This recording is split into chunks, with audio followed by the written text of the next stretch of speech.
Hello everyone, I'm Jimson Lee for SpeedEndurance.com and welcome to SpeedEndurance TV. Today's video is a follow-up to a controversial post that was made on Macmillan Speed. It's a blog run by Stuart Macmillan, a former UK athletics coach, and it's at macmillanspeed.com. And he interviewed Derek Evely, also a former UK athletics coach from Loughborough. And the issue was how Athletics Canada were just hiring the wrong people for the right roles.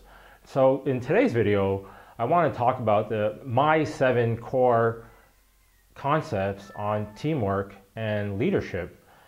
These 7 tips can work for track, it can work for the workforce, it can work for any team sport or any situation. And I know because I used to manage 30 people in an IT team back in Silicon Valley way back when. So I know a lot about trying to create a core team and trying to keep the team together. So let's begin with the 7 tips. The first tip is you have to find the right players. As John Smith would say, you can't get a donkey to win the Kentucky Derby. So you need talent. You got to have the right people in your pool. In the IT world, there's an expression, don't be afraid to hire, but don't be afraid to fire. So you really have to find the right person for that role. The second tip is you have to give everyone a valued role. Now in track, we'll use the 4x1 relay. Everybody wants to run anchor. In music, everybody wants to play trumpet or drums. In baseball, everyone wants to be a pitcher or play shortstop. So you have to give everyone a valued role. And in baseball, someone has to play right field. In track relay, someone has to start. Someone has to run that backstretch. So by making sure every person is acknowledged for the role, that really lifts the spirits and the ego of each person, and that helps the team. I'll get more on that later. The third tip is you have to create a unique identity for the team. Now, what I mean is, if it means a nickname for the team so that you can identify yourself with, that's great. And I remember back in 1986 when I was with McGill undergrad, that was a long time ago, the McGill Redmen went on to win the Vanier Cup. And the front line had a nickname called the Crazy Dogs. And it was just a name, they wore dog bones or milk biscuits, and it was just a nickname they used just to create their own sense of ID. Today, everyone does, tattoos and body piercing to be unique, but back then it was something different, just to make sure you have some kind of uniqueness that stands you apart, opposed to, crazy hair or tattoos. So the fourth tip I want to talk about is you have to commit to winning, or even better yet, you have to commit to excellence. Now, what I'm trying to say is, in sports, in team sports, where you have scores, sometimes you can win a game on the point total, but actually lose a game on execution. And conversely, you can actually win a game playing properly and the best you can, but on the scoreboard, you actually lost to the other team.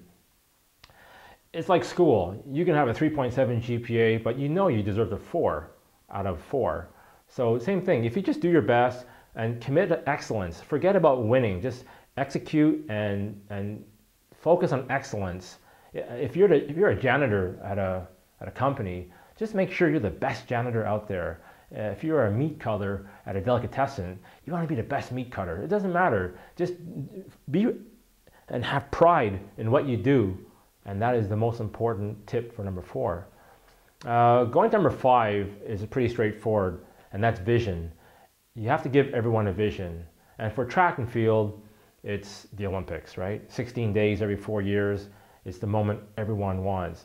In football, it's Super Bowl. In hockey, it's Stanley Cup. That's everyone's vision. But in the business world, it could be going IPO on a startup. But the problem with the business world is that if you have some workers or coworkers who just want to work 9 to 5, punch in at 9, leave at 5, they're not part of your team. They're just there for the paycheck and leave and split. So you got to make sure you have the right people with the right vision. Number 6 is, I'll steal a line from Steve Jobs is people with passion can change the world for the better. And what that means is that you got to have passion. You got to just love what you're doing. If you're doing track, 6 days a week at the track, you love to go there. You love to show up there. You wake up in the morning, you just want to go out to the track and tear it apart and just run faster. And that's, you can't teach that. They have passion or they don't have passion. That's it. But the seventh and most important thing for all coaches is get out of the way. And to steal a line from Pink Floyd, hey teacher, leave the kids alone. Same thing. At the end of the day, the people in the audience and the spectators, they're not paying money to see the coach. They're not seeing Glenn Mills or Stephen Francis. They want to see Asafa Powell. They want to see Usain Bolt. They want to see Johan Blake. They want to see those guys run. They're not paying to see the coach. And so it's the same thing with sports and basketball. All these guys in the nice Armani suits, you're not there to see those guys. You're there to see the 5 guys playing on the court. And so after you do all your legwork and all your research, you just have to sit back and get out of the way. So those are my 7 golden rules on teamwork. And if you have any more, please add them to the comments below, but I'll repeat them. You find the right players, you give everyone a valuable role, you create a unique identity to the team, you commit to winning or excellence, you give everyone a vision, you play with passion, and you get out of the way. And that's it, 7 tips. So for SpeedEndurance.com, I'm Jimson Lee, and be sure to subscribe to this video for more daily videos.